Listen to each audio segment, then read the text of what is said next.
Good evening, everybody, and welcome to Commentarius Magic's Changeling Appreciation stream on today, Sunday, February 9th, 2020.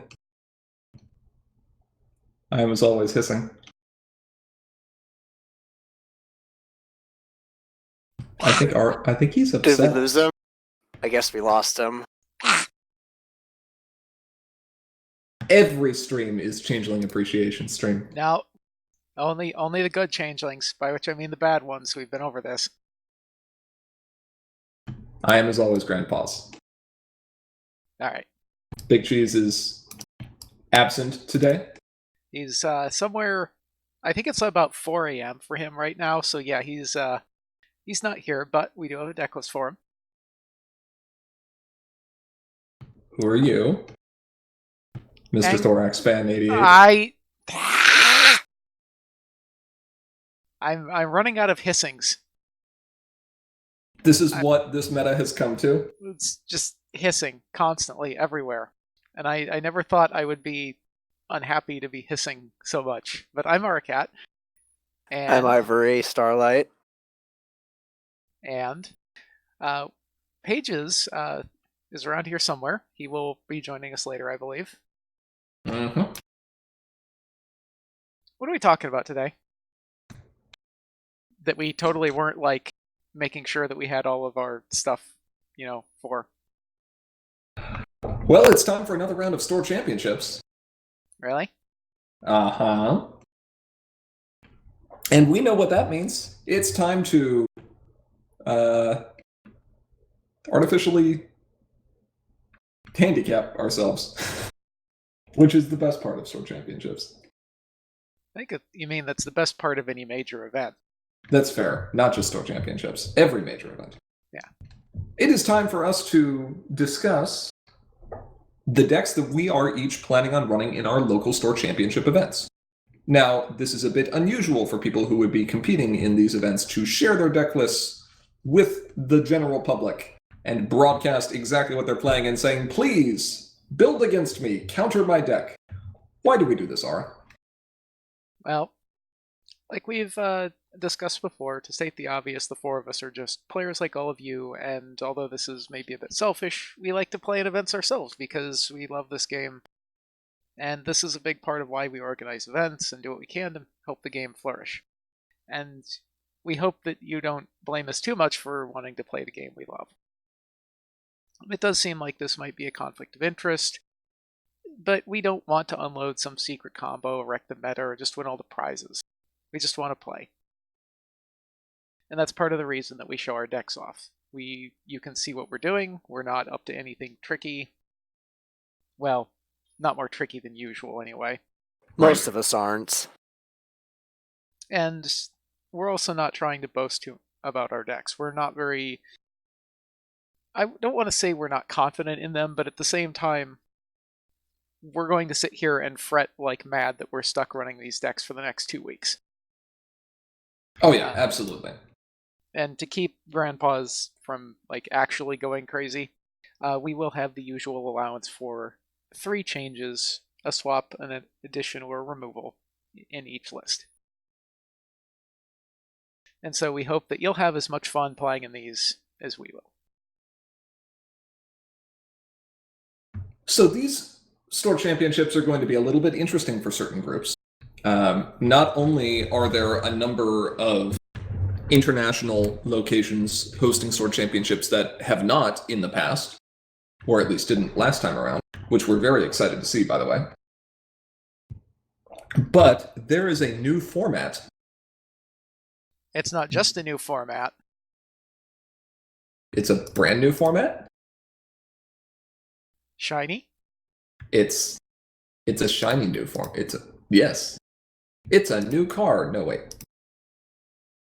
We're not... What? New car format. You get a new format, and you get a new format, and you get a new format? Sure.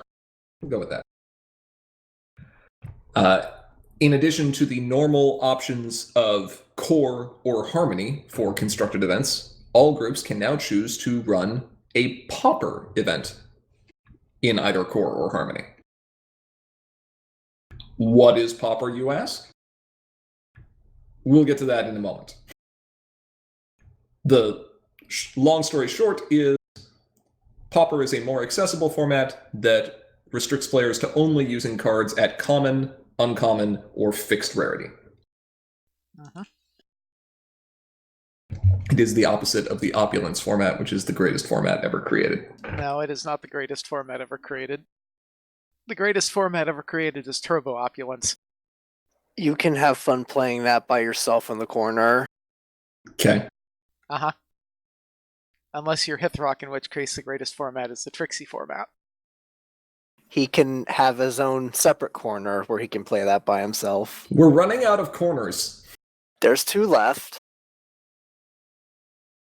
Fair enough. I've got an idea for a format. Okay. It bans all the Reformed Changelings. So, Premier Block? No. I mean, that would do it. It would, but no. Okay.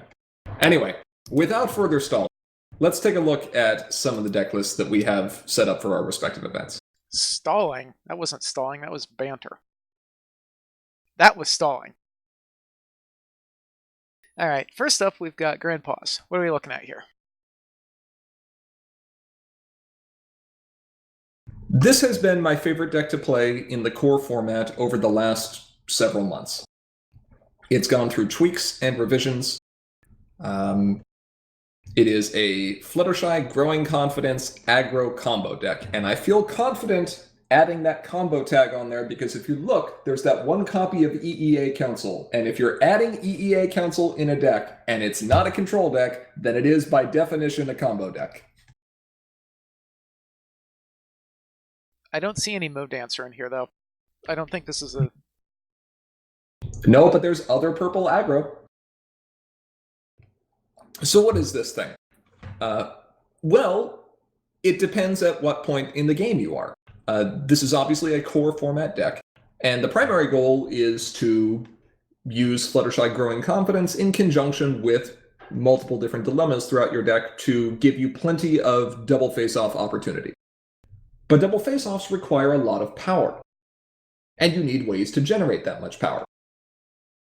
Well, it's a good thing you've got plenty of cards to help you do that. One of the most important ones is Pegasus Royal Guard, Call to Arms, which says that when one of your friends enters play, if it is the third friend that entered play this turn, you can put a token copy of Pegasus Royal Guard into play. So let's say you put 2 friends into play with a Cockatrice Migration, and then you play a Pegasus Royal Guard. Well, that becomes your third friend, and so you actually get 2. Then on your next turn, you play a Friends Are Always There. Well, that's 3 friends that enters play. Now you get 2 more Pegasus Royal Guards. And the turn after that, you get 4 more. And if you somehow haven't exceeded your home limit, you get 8 more. And you see where it goes from there. That's when you have a Goldie Delicious in place, so you can just create massive amounts of kittens when you retire friends to home limit. Correct. Now, Pegasus Royal Guard by itself is only a 2-power friend. It's nice when you get more of them in play, but they need a way to get some power boost. That's where Critter Choir becomes helpful. It is probably one of the best cards in the deck. With a Fire of Friendship, you can play Critter Choir on turn 3, thanks to Buckball strategy giving your main an extra power boost. And with Whammy, you can cause double problem face-offs or multi-problem face-offs with Critter Choir, boosting all of your characters, including those that enter play after Critter Choir does. Then retire Critter Choir to home limit and replace that retire with Whammy, putting it back into your hand. Sometimes, though, for those big expensive friends like Critter Choir or Goldie Delicious, you actually want them to go to your discard pile, and that's because you've got 3 copies of In My Head Like a Catchy Song. For 2 AT, you can either search your deck for a friend, or you can put a friend from your discard pile into play. Those are the only 2 modes that song has. You don't want to flip 1 fewer cards from face-offs? I don't know what you're referring to.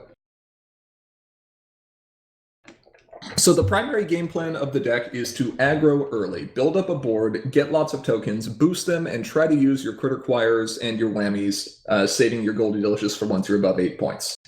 Get some day shifts in play as fast as possible so you can continually put bodies up at problems. Your problem deck is very, very easy to confront. That is done so by design. Once you get up to 6, 7, or 8 points, all of a sudden you start looking at being able to close out the game in one fell swoop.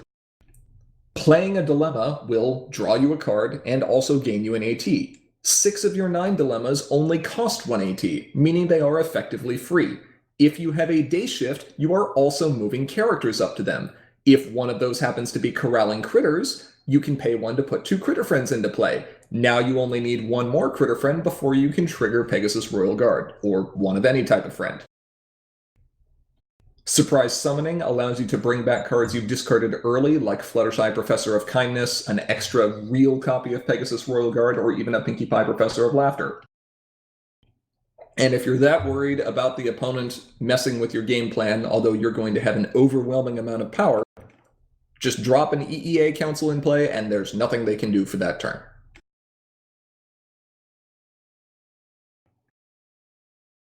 It is amazing how much burst this deck is capable of. That being said, there are some glaring weaknesses. The deck is a 4-color deck. That means it does have to rely on Fire of Friendship and Rainbow Generator. Rainbow Generator is normally great, but Surprise Summoning is actually 3 white requirement, which means you'd have to activate it twice, or you'd have to already have a Critter Choir in play, and you'd rather have those just about anywhere else. The dilemmas are a great way to get around Troublemakers, especially Sanctuary Construction, but if that Troublemaker happens to be Changeling Mimics, then those dilemmas are costing 4 as a minimum, or 3 if you count Fluttershy's discount. Or, I guess, recouped cost. And although you do have a full playset of Unsatisfactory Works, and a couple Pinkie Pie Professor of Laughters, if your opponent's board gets too large, there's not a lot you can really do about it. So your hope is that you can simply go fast enough and then close out the game in a burstier fashion than other aggro decks would be able to, which you're usually able to, and apply enough pressure that your opponent's control decks aren't able to keep you behind a Troublemaker wall. And that's about it. All right. Day Shift is a stupid card, that's all I have to say. Yes? I mean, I think the just state of yellow in general has shown that.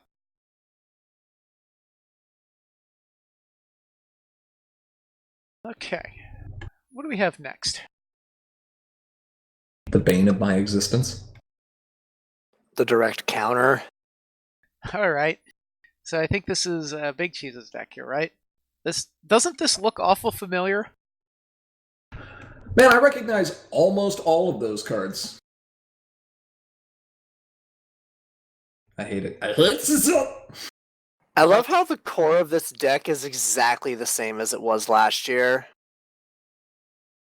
Max in chat saying, "Oh God, it's back."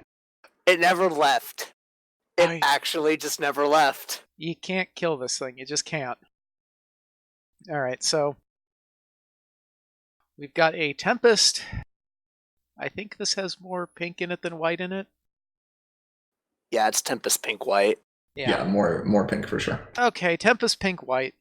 We've heard that name before, and it's full of all of our old favorites here. We've got Mistbane and Selena and Tempest and Grover. And, oh look, it's old money because she's not banned in current core. I mean, Portal isn't there, so, hey.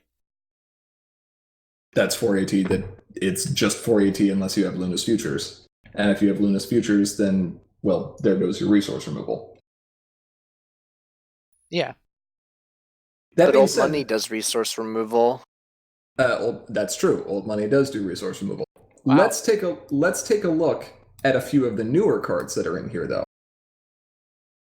There's this little Troublemaker hiding down here in the corner who is completely fine and in no way irritating or frustrating or difficult to play against. You see him? You see him down there in the corner? Look at his little goat face.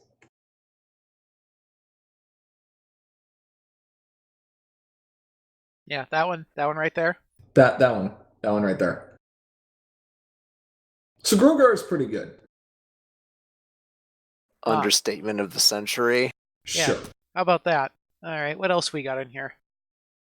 Well, Pinkie Pie Professor of Laughter gives you a better method of entry than, say, Holiday Spirit or Joyous Pony. Did this deck even like run just straight pink entry before? Sure didn't, because it had Trading Traditions. Darn shame. Mm-hmm. Although check out this one. It also says dismiss on it. Ooh. More removal. Seems okay. Yeah, like this deck needs any more removal. I mean, it does, but... So we don't see Rainbow Shine in here, which for some pink-purple decks is a little unusual. However, you get kind of that AT value back through the combination of Selena Blue and same-day delivery. Are you feeling like the top of your deck is stuffed full of cards that you really don't need or duplicates? Well, just plop a same-day delivery back with Selena, shuffle your deck up, gain an AT in the process, and it's great. That seems good. Miss Main is a good way to get back cards from your discard pile and to close out the game, but it's kind of expensive. What if you could get back multiple cards from your discard pile for 1 AT? I mean, it also relies on the opponent doing something, and as we know, that's maybe not the greatest... It depends. High Alert really is a catch-22 situation for the opponent. They either proceed with their turn as normal, perhaps under Mimic's Tax or whatever it happens to be, and allow you to return multiple cards from your discard pile to your hand, or they do nothing. Your High Alert is wasted, but you just time-walked your opponent. Well, it's not exactly equal to a time walk, because keep in mind, if they choose to do nothing, they will have an entire turn worth of AT to do something with next turn. It's true. Not quite as good as a time walk, and don't forget that if they are taking other main phase actions like paying to draw or moving characters that are already in play or activating abilities, all of that is fine. Yeah. So that does have a little bit of a edge on the backside of it there. Now, most of this is pretty straightforward, and we've seen these cards see play in the core format before, or we can understand why they would if they are newer cards. But let's take a look at the last option in here, which has never really seen constructed core play. And I hate it. I hate it so much. That big explosion-looking thing. What, the Untested Magic Fireworks? Yeah. Now, Sim, you might ask. I thought Fireworks was a Harmony deck designed to mill your opponent. Well, yes, it is that. It's also a Harmony Pauper deck, but we'll get to that in a moment. That's unrelated to the card. But the real reason for Untested Magic Fireworks being in here is actually kind of the same thing we just saw with the first deck. And also partially to blame for Traitor to the Hive. Token decks right now are everywhere. Critter tokens, Pegasus Royal Guard tokens, Unicorn tokens, whatever it happens to be. Critter tokens. Snacks. More All critter the tokens. snacks. So many snacks.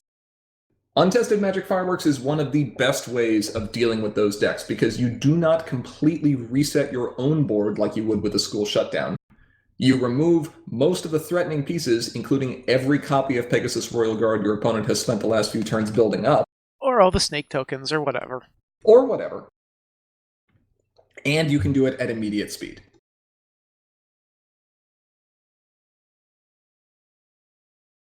Seems good. Oh, and as an added benefit of this, I think that also lets you grubber them. Grubber is when it's uncovered. And Untested Mad Fireworks just turns over. Ah, yes. It's put into play face up or uncovered, right. Correct. Tricky wording. It does, however, mean that would have been plays. It means some rather mean plays for Thorax main, Because not only are you potentially shutting off all of the tokens that he's built up and reducing his power that way, for that turn, he's back on his start side. Aha!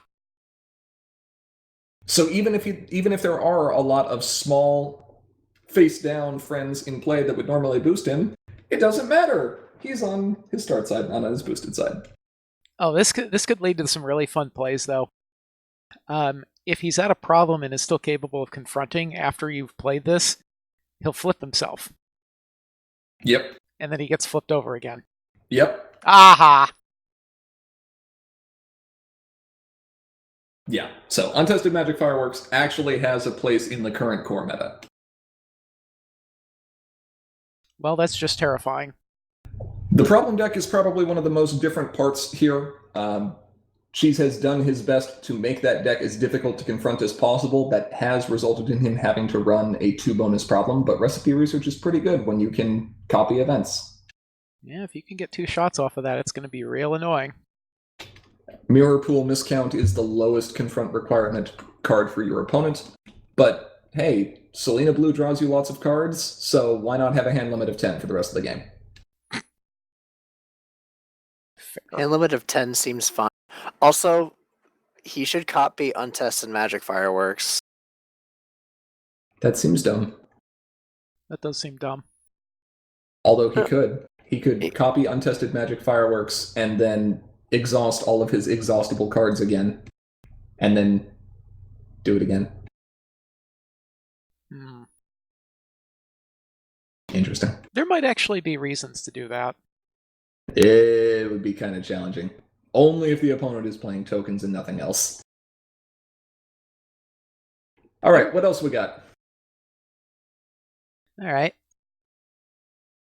Let's move away from that madness. I don't like it. And let's start looking at this madness. Look at all this pink. Oh my god, there's so much pink. It's literally all the pink. All Why right. is Tempest here? I'll talk about why Tempest is here. So my group hasn't submitted its events yet, so I don't actually know what format we're running. I'm assuming it's not Pauper, as evidenced by the fact that there are several shiny things in here. But regardless of whether it's Core Harmony, I'm going to be running something like this little monstrosity, which we earlier named Mosh Pit Unchained, and covered on a stream. Yeah, it's got 48 cards in it. Don't at me. I'm adding you. Don't at me, bro. Now, I'm running this because it's probably going to be more fun than running really either of the previous 2 things to my taste, or some other pink-purple nonsense, and I'm kind of getting bored of driving the mono-yellow aggro deck in the pink-purple nonsense. So we're going mono-pink. Now, to be perfectly honest here, I don't really expect this to do amazing in any format. On paper, it's fairly weak to a number of things, but I figure it should more or less hold its own.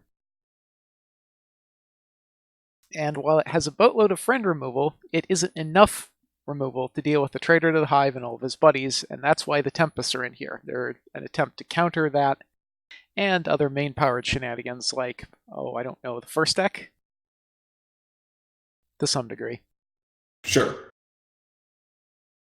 Can't hit the tokens, though. No. Not with Pinky, anyway. Nope. Well, that Pinky, anyway. Nope. Now, a dedicated farming deck is also probably going to give this an issue. It doesn't have forced movement at all, and it's only got a limited number of ways to deal with troublemakers. And I think a Glass Cannon aggro deck might be able to just plain go faster. But you know what? I do know this. Pinky wants to dance, and we're well inside the minimum safe distance. So you might as well have fun while you can. There's a lot of cards that are very Pinkie Pie focused here. Yeah, and if you go through here and count the number of smiles, I think there's, I don't think there's quite a smile on each card, but it's really close. Does the one on Tempest count? It's like a grimace more than a smile.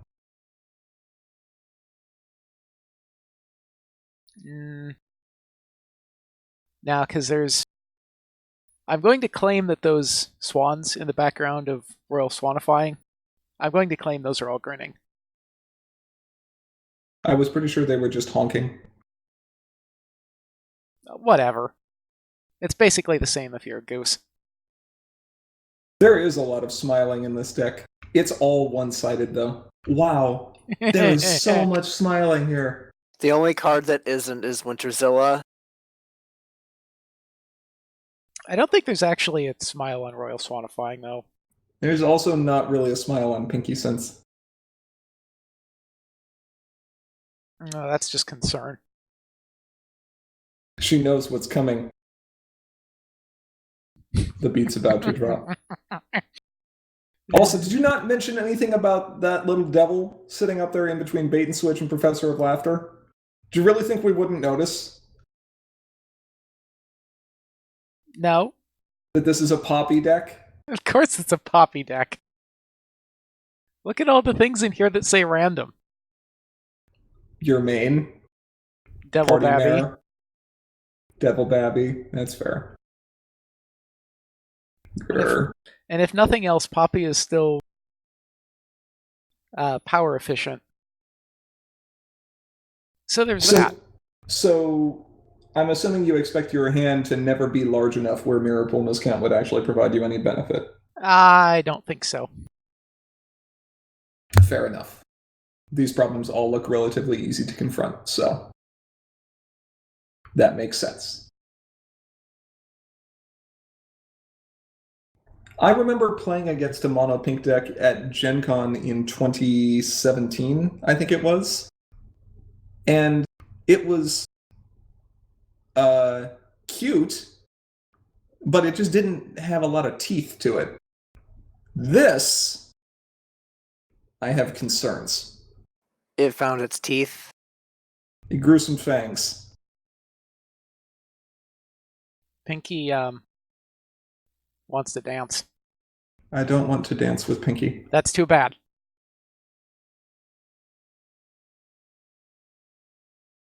Ivory, talk to us. About Pinkie Pie dancing? About whatever. Oh. Or we can talk about the same deck that you're running. Okay, I'm gonna need the full 5-minute breakdown here with all the insight onto all the card choices.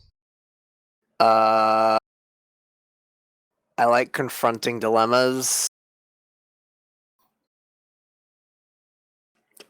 That's all I got. Dilemmas are fun. Dilemmas are fun. Now, in all seriousness, messing around with this myself, I actually also find this to be a pretty enjoyable deck to pilot. And I didn't really want to run control again. I wanted to do something a little different. So if you were to use any of the 3-card slot or 3-card name changes that you would allow yourself to make, what do you think you'd swap? Maybe the Meadowbrook for another kind of entry, like maybe a motivational speech. That's fair. That would be helpful for the surprise summoning. Or the EEA Council for another motivational speech. I can't really see myself changing anything other than those 2 cards. Everything else is kind of where it needs to be. That's fair. Those are kind of the meta read cards too, so if your deck is if I don't, I'm not entirely sure I'll need them for my meta. Obviously, I have 2 weeks to figure that out, but if I don't, then they'll probably become motivational speeches. Are you pretty certain that your format is going to be core, though? I am 100% sure it's going to be core. Okay. Otherwise, it would just be Singing Barrel. Yeah, that's a fair point. Nice. Hi, Pages.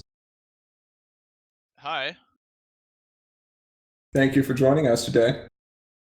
No problem. Would you also like to spoil what you're running for Continental Championships, or do you want to hold that as a secret? Continentals? Sorry. Whoa, calm down there. That's a bit extreme there. Store Championships. Yeah, 9 months out, what are you running? It's not 9 months out, it's at Everfree. It's in 6 months. Oh god. I mean, 6 is closer to 9 than now, I guess. Yes, that's fair. Alright. So, hit me up. With what? What am I running for what now? What are you running for Store Champs? Do you want to tell us? It's fine if you don't. I don't know what I'm gonna run yet. Terrifying. Run Reanimator. I'll be honest, I have no idea what I'm gonna play. Run Reanimator, it's great. I have a lot of decks that I find fun, so I'll just pick one of them and wing it. Fair enough. I wish I could still do that. You absolutely can. No, it's not winging it if you're not making the decision 10 minutes before the event starts. Yeah, it's true.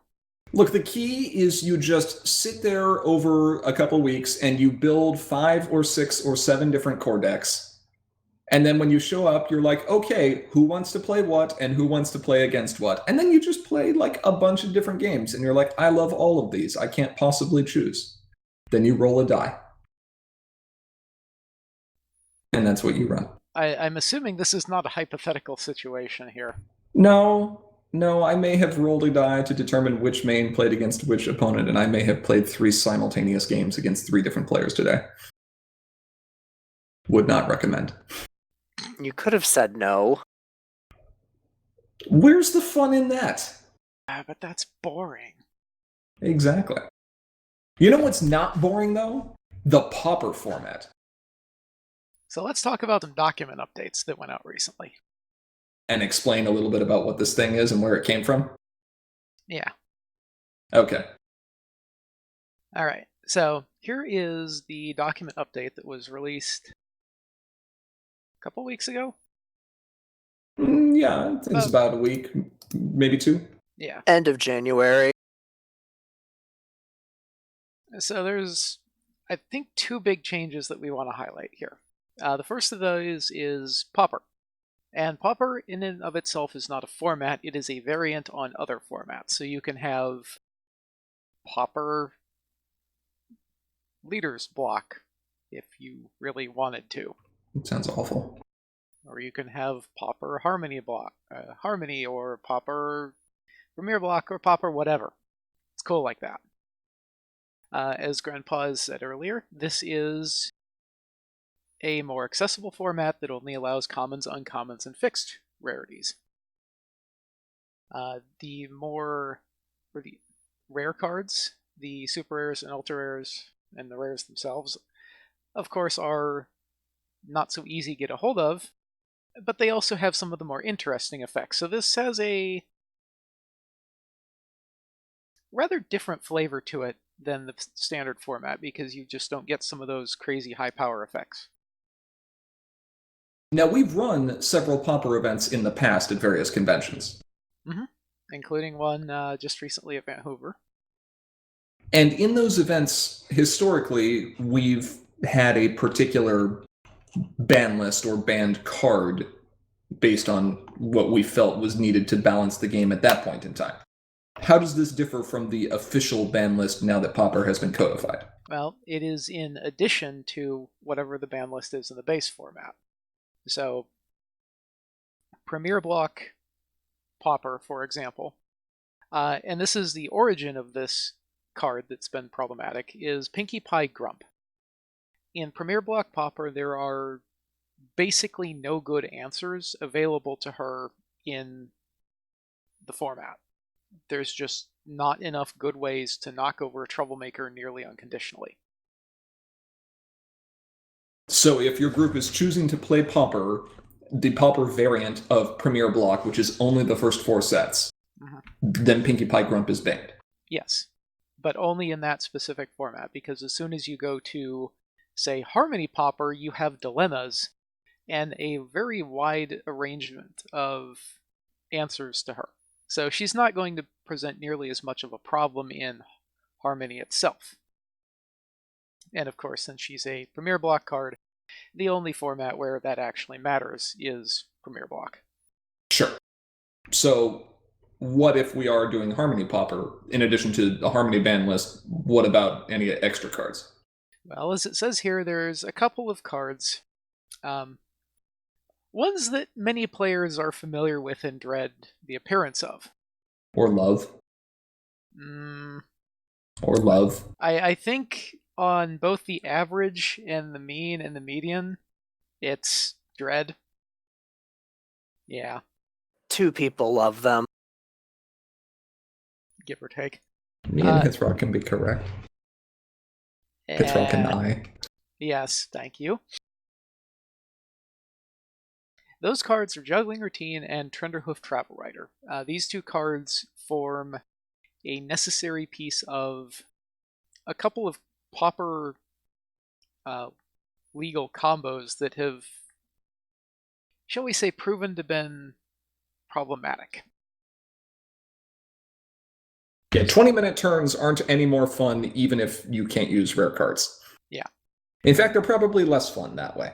Yeah, and a lot of the good answers to these things are rares themselves. You can't misfire, for example, because that's a rare. Yep. So it makes sense that they get the boot. Yeah. And unfortunately, because of the existing ban list, that means that although many of Harmony's banned cards were already rare, you still can't play Vapor Trail. Still can't play Vapor Trail. He really wanted to play Vapor Trail, though. I really wanted to play Vapor Trail. Can't has. Can't has. You also can't play Globetrotter. Nope. All right. The other big change is the end of match procedures have been adjusted a little bit to...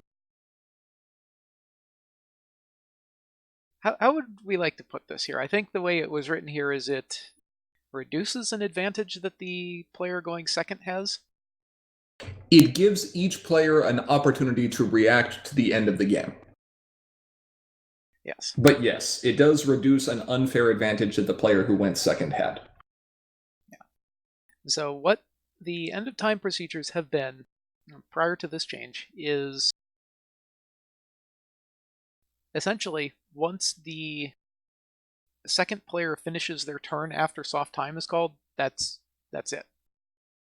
Yeah, it doesn't matter if soft time was called on their turn or if it was called on first player's turn. Once second player is done, that's it. After soft time, that's it.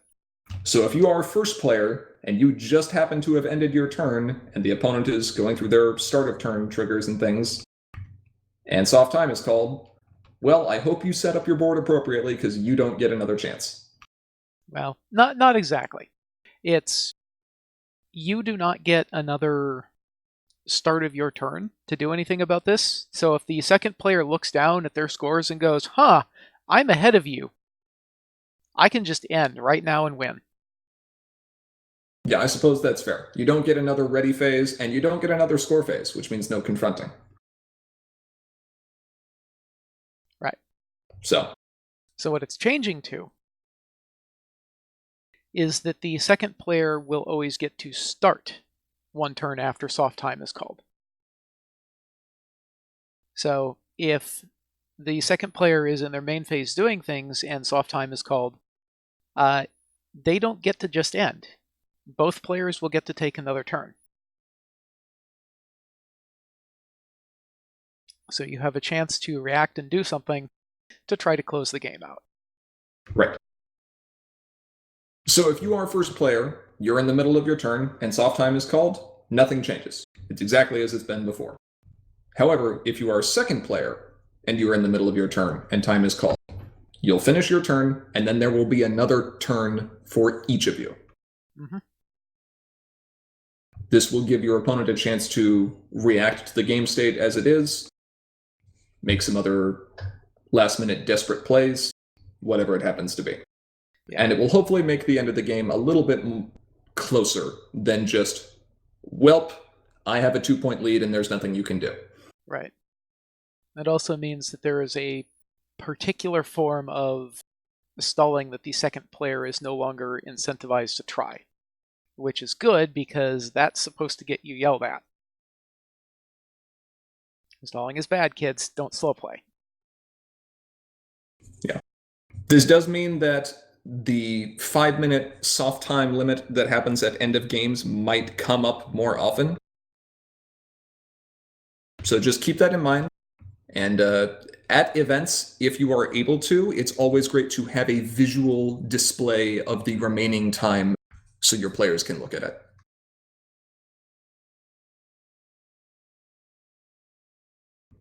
Okay. These document updates will go into effect just before start of store championships, so hopefully this makes things a little bit easier and a little bit more fair. Yep. So with that explanation and the addition of this format, we should look to our first recognized champion of the Pauper format from this year, Mr. Pages. Yeah. Well, but before we do that, I think I'd like to set the mood a little bit for what we're about to talk about here. Ah, yes. Oh joy.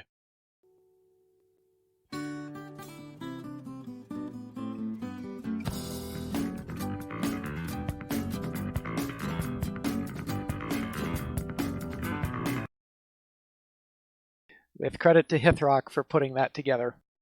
It's one of my favorite memes. Because that was Did you- beautiful. Did you actually play that? Yes, I did. It's a beautiful meme. I appreciate it very much. So explain why this was a meme, Pages. What kind of madness and shenanigans did you get up to? Oh my god, that's a few dilemmas. What do you mean that's a few dilemmas? What do you mean that's a few dilemmas? That's a lot of dilemmas. Hold on. I think you misheard me. What I said was all the dilemmas. Getting there. There were 9 dilemmas in that confront, weren't there? Yes. Yes, there were 9 dilemmas in that confront because it was 11 problems. That's a lot Hence of problems. the need for extra space in the middle. So what is this thing, Pages? This is a thing that I created pretty much. I had an idea because I didn't know whether or not I wanted to actually play Pauper. But then I had an idea, and then I thought it didn't work. So I just kind of gave up the night before and said, all right, I'll just slap this together and I'll see what happens. And So I called this deck Untested Magic Fireworks. Just to riff on the card name, but mostly because it wasn't tested, it wasn't played at all until we actually started playing the tournament. And if it happened to work properly, you'd see some fireworks, and it would have been magical if the deck worked the way I intended it to. And it turned out that in some cases it did.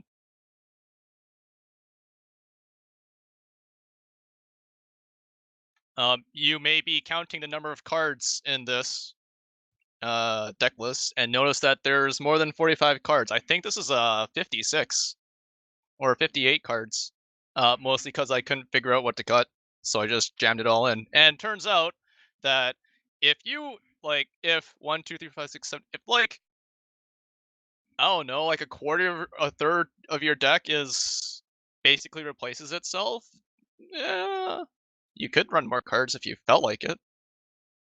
That's fair. It's going to naturally allow you to dig really deep. Yeah, it's really nice when a significant chunk of your deck just lets you draw another, part of your deck for free. And then this deck almost basically, well, it really did work beyond my wildest dreams. because I think this is maybe not the most consistent at being able to go off, but when it does go off, it is a sight to Wow. behold. It is one of the best feelings I've had playing this game. No joke.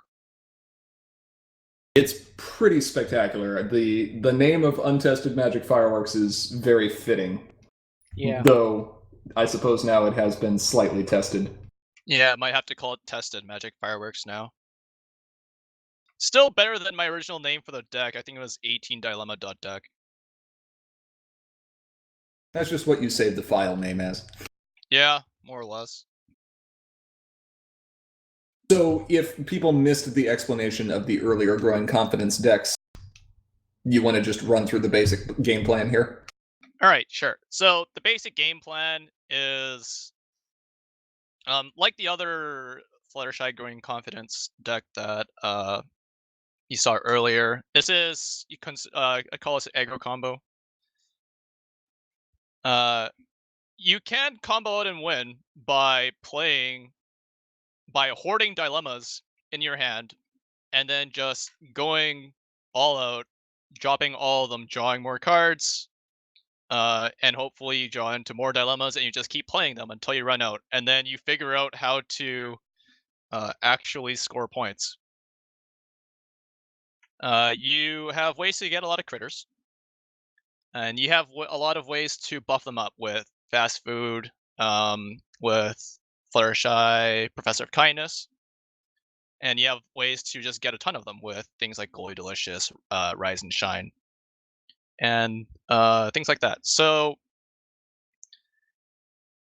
basically, the objective is to dump a lot of problems and give power to all your problems to score as many of them as you possibly can. And sometimes you might score just a few of them, despite having all of them on the field. Sometimes you might confront all of them. Yep. Yep. So from what I've been trying out, it seems like being able to score like 8 to 10 points in one turn seems like kind of the average play, I almost want to say, for when the deck really does what it was supposed to do. And to get the other, 5 to 7 to 8 points that you need to win, you just kind of play the game normally. One of the hard things I think about playing this kind of deck with like Fluttershy Growing Confidence is trying to figure out how much of your kind of in-hand, dilemma resources you'd want to play in order to kind of get you to a point where you can try just win in one turn, and how much you want to save up. Mm-hmm. Because if you want to go combo off and win, you might actually peter out and run out of gas and be stuck at like 13 or 14 points, which is something that's happened to me a lot when playing Growing Confidence decks. And maybe that, just like playing one dilemma or one or two dilemmas a turn and getting your double confront and then letting your opponent do whatever and then trying it again. Sometimes that ends up being the better play, but it's not as fun. But sometimes it's the better play. And playing these kinds of deck well is dependent upon knowing when to kind of stretch it as far as you can and when to just hoard. It was especially amusing watching this go off in spectacular fashion for the first time, because it was towards the middle to late part of the game, and you had built up a lot of critter tokens, but they were all at home. Because you had done all your face-offs, and they all ended up back there, and of course, Fluttershy Critter Caregiver made it so that they didn't count against your home limit. So I think you had one or two Professor of Kindnesses and a fast food or two in play, so your critter friends were all like 4 power. Yeah, something like that. Which is great, but they're all at home. And we're sitting there watching these dilemmas come into play and watching these dilemmas come into play, and we're like, okay, there's a lot of possible problems. And none of us had seen the deck list at this point. And we're like, but how does he get all this power up to problems? And then you played Ever Vigilant. Oh my yes, god. That was a good feeling. Dropping Just bam! That was disgusting. When you did that against me, I'm just sitting there just being like, all right, yep, sure, okay, whatever. And then you drop the Ever Vigilant, I'm just like, welp, good game. That was dirty. It was a sufficient substitute for, That was for glorious. Celestia Day Shift, turns Yeah. out. Yeah, no kidding. And Goldie does a good job of that too. Yes. Especially when you get to chain 2 Goldie Deliciouses together. That's beautiful. That's gross. Do not Yeah, want. how would you like a 200-something power to 0 face-off happening in Pauper? Now you can make that reality. Your opponent can't even play Novo because it's Pauper. Lol. Well, great deck list. Really cool idea and a neat way to try to convert this strategy into something with a much more limited card pool. Congratulations on having won the Pauper event at Vancouver, and we hope you have continued success with the list. I thank you very much. I highly recommend decks like this if you want to try to do something crazy in a format that doesn't seem like it should be allowing you to do something like that. Yeah, the one-turn kill combos in the unfair showdown style way may be much more difficult now without Juggling Routine and Trenderhoof, but that doesn't mean you can't still make some crazy plays in Pauper. Just try experimenting with it, like Pages says.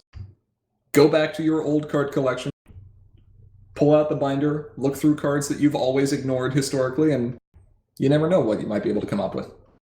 Yeah, or I suggest, if you've if you ever had a kind of strategy you've always wanted to try doing, but then it didn't ever work out or you never got around to it, try it in Pauper and see what happens. You never know. It's true. It's low barriers to entry. Nice. Well, before we close things off for today, do we have any last-minute reminders or announcements we want to share with people? Absolutely. All right. Anyway, come to BabsCon? No. Well, just stop jumping the gun. First off, Store Championships. Their signups are still open. There's still time to get a box sent to you. If you haven't signed up yet, you should sign up.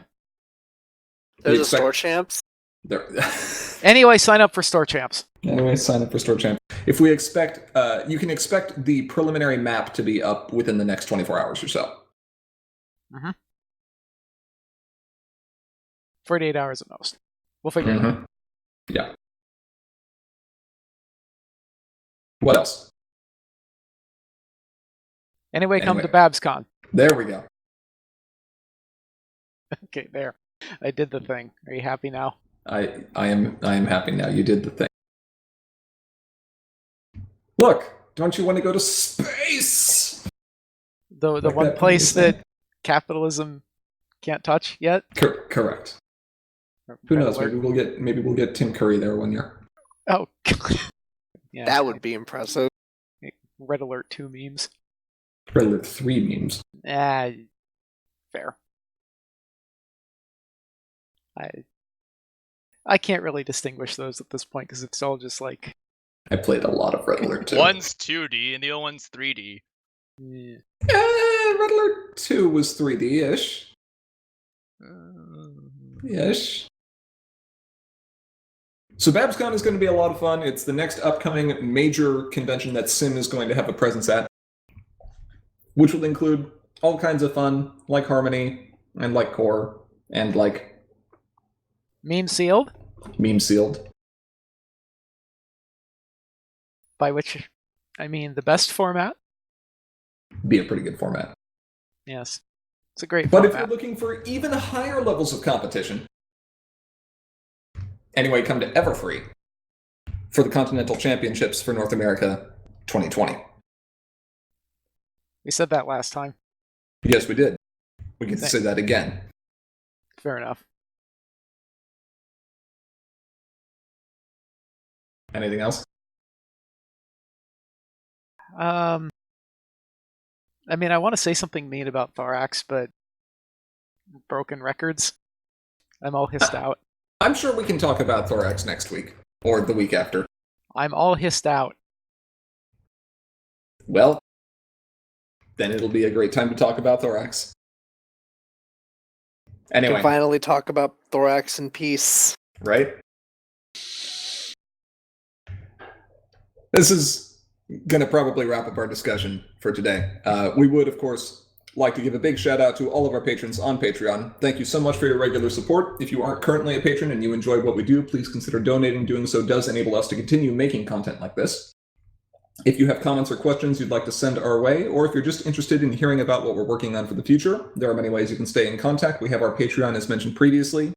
You can also reach us through Facebook, Twitter, and email. And patrons at or above the $5 per month level also get access to our Slack channel, where you can chat live with us any day, anytime. I was up at 4 a.m. There you go. Cheese is also up at 4 a.m. It's just a different 4 a.m. If you're looking to watch any of our previous videos, including tournament recordings, you can find them on our YouTube channel, which is linked in the sidebar. I think we are like 5 subscribers away from finally getting this URL changed. 5 people. That's all we need. With all that said, thank you to each and every one of our viewers, both here now and watching this recording later. We are, as always, Commentary is Magic. I am, as always, Grand Paws. Big Cheese is AWOL. I'm not Thorax Fan 88 because I'd hiss here, but I'm Arcat. He secretly is, and I'm every star right. I found one. And with us today we have... Special guest pages. Good luck at Store Championships, everybody. We'll see you in 2 weeks. Mm-hmm. Bye. Bye-bye.